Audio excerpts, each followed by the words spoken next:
Hello friends, स्वागत है आप सभी का। आज हम मैगी मंचूरियन माड़ो रेसिपी बनाते हैं और साथ में इस रेसिपी में आज श्री माँ खोड़ियार माता के अवतरण की कथा के बारे में जानेंगे।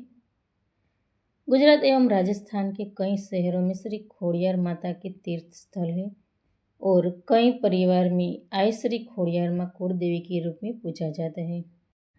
कहा जाता है कि श्री खोड़ियार माता के पश्चात ही धरती पर आयल परंपरा की शुरुआत हुई है। तो चलिए जानते हैं भगवती श्री खोड़ियार माता की पावन गाथा।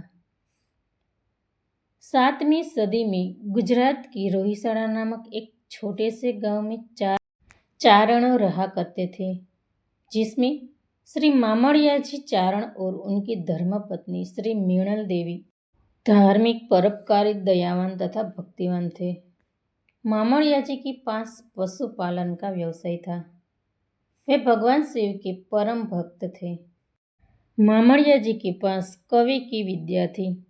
वे छंद, स्तुति, दोहे के लिए विख्यात थे। उनकी इस कला से प्रभावित होकर वल्लभपुर के राजा श्री शीलभद्र सिंह जी ने उन्हें अपने राज्य के राजकवि की पदवी दी थी। राजकवि और राजा दोनों बहुत पक्के मित्र थे। श्री मामड़िया जी के दोह और कविता के बिना राजा के दिन की शुरुआत नहीं होती थी।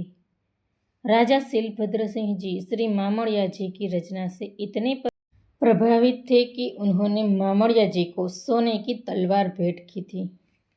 किंतु ये मित्रता राज दरबार के कई लोगों को पसंद नहीं थी।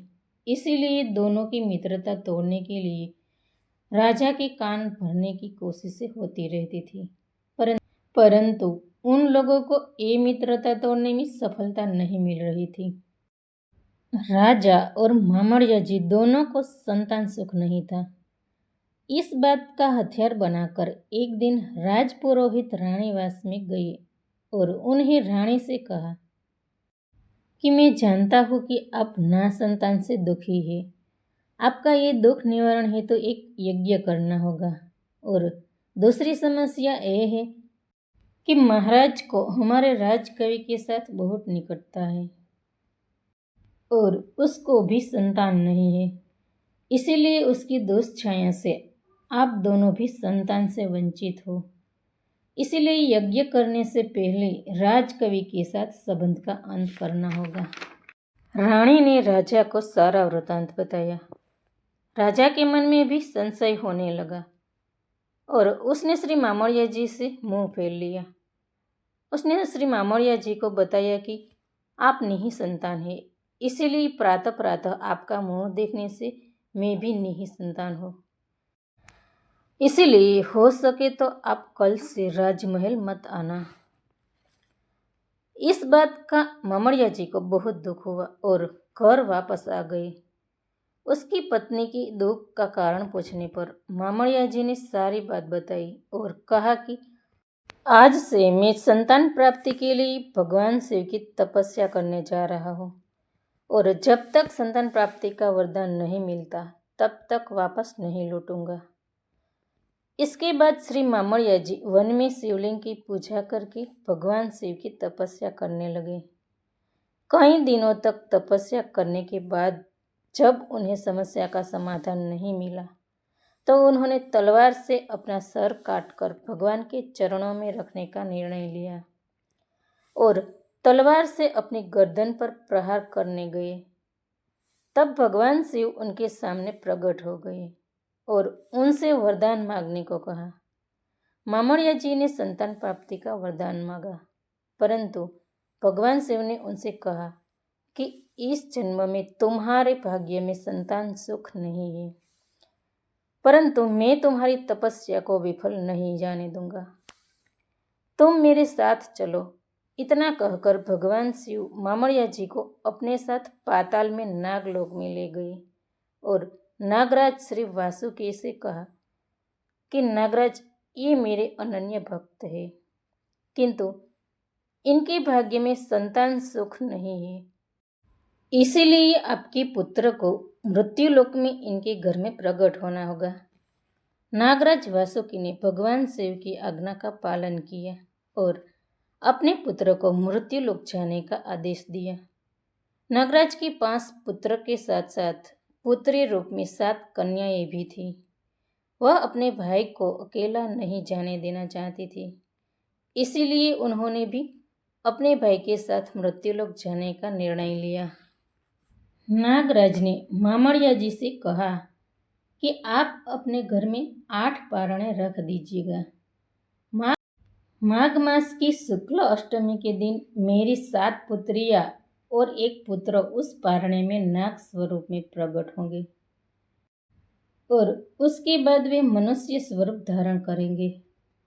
मामड़िया जी ने घर जाकर वैसा ही किया और माघ मास की अष्टमी के दिन उसे संतान प्राप्ति हुई, जिसमें आवड़, चौगड़, तोगड़, होलबाई, बीजबाई, सासाई और सबसे छोटी पुत्री का नाम जानबाई रखा गया और पुत्र का नाम रखा मेरखिया। धीरे धीरे सभी भाई बहन बड़े होने लगे। एक दिन मेरखिया जी गाय चराने के लिए वन में गए थे। उस समय एक विषैले सर्प ने उसे डंक लिया और मेरखिया वहीं पर बेसुध होकर धरती पर गिर पड़े। मामड़िया जी को पता चलने पर पूरे परिवार सहित वहां पर आई और भाई को मूर्छित देखकर आवड़ माँ ने जानबाई माँ से कहा कि पाताल लोक से पिताजी के पास से अमी कलश लाना होगा। यही उपाय है कि इस अमी कलश का दिव्य जल ही भाई मेरखिया को वापस जीवन दे सकता है, किंतु ये कार्य सूर्यास्त से पहले ही करना होगा। तब बिना देरी से श्री जानबाई माँ ने एक नदी से पाताल लोक जाने के लिए प्रस्थान किया। वहां जाकर जानबाई माँ ने वासुकी को पूरी बात बताई। नागराज ने तुरंत ही अमी कलश जानबाई को दिया। अब जानबाई माँ को कलश लेकर निकलते हुए मार्ग ढूंढने में देर लगी। दूसरी ओर सूर्यास्त का समय हो गया था।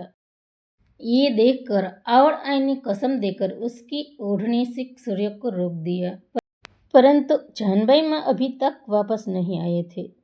जानबाई माँ को रास्ते में पत्थर से ठेस लगने के कारण खोड़े होकर चलते चलते देर हो रही थी। तब उसने वहां पानी में मगर के ऊपर बैठकर सूर्यास्त से पहले अमी कलश लेकर आ गई। अमी कलश का दिव्य जल पिलाते ही मेरखिया जी स्वस्थ हो गए। अब पैर में लगी चोट के कारण माँ जानबाई खोड़े चलने पर लोग जानबाई को खोड़ी आई से जानने लगे और आई श्री माँ खोड़ियार का अनेकानेक परिचय के कारण हम आज भी उसे कुल देवी के रूप में पूजते हैं। तो फ्रेंड्स, वीडियो पसंद आया हो तो लाइक, शेयर और सब्सक्राइब कीजिए। मिलते हैं अगली रेसिपी में, तब तक के लिए bye bye. Thank you for watching.